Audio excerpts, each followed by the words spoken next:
Hi అండి, ఈరోజు వీడియోలో పిల్లల కోసం ఒక మంచి లంచ్ బాక్స్ రెసిపీ అయితే చేసి చూపించబోతున్నాను. ఈ lunch box recipe healthy and tasty అనమాట. ఇంక ఈ రోజు అయితే నేను కరివేపాకు రైస్ అయితే తయారు చేయబోతున్నానండి. దానికోసం ఒక ఐరన్ వాక్ అయితే పెట్టానండి. దాంట్లో కొంచెం ఆయిల్ వేసాను. ఆయిల్ వేడెక్కిన తర్వాత మినపప్పు, పచ్చిశనగపప్పు, మిరియాలు, జీలకర్ర, ఎండుమిర్చి వేసి బాగా ఫ్రై చేయాలి. నేను ఉపయోగిస్తున్న ఈ ఐరన్ వాక్ అయితే మనకి ఇండస్ వ్యాలీ వారు పంపించారనమాట. నాకైతే ఇది చాలా బాగా నచ్చిందండి. ఇటువంటి రైస్ ఐటమ్స్ చేసినప్పుడు చాలా ఈజీగా ఉందన్నమాట కలపడానికి.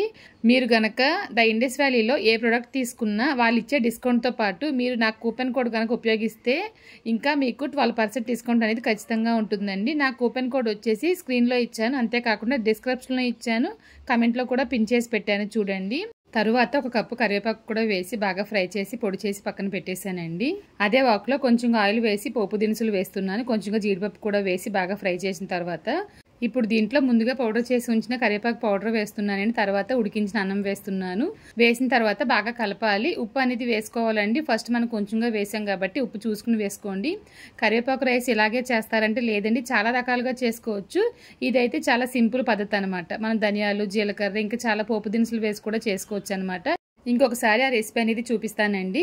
ఇంక ఈ రెసిపీ కనుక మీకు నచ్చినట్లయితే మర్చిపోకుండా లైక్ చేయండి, షేర్ చేయండి. మీకు ఏదైనా ఒక మంచి లంచ్ బాక్స్ రెసిపీ కావాలంటే కనుక నన్ను కామెంట్లో అడగండి. ఖచ్చితంగా వీడియో చేసి పోస్ట్ చేస్తాను. ఇంకొక వీడియోలో మళ్ళీ కలుద్దాం. Thank you.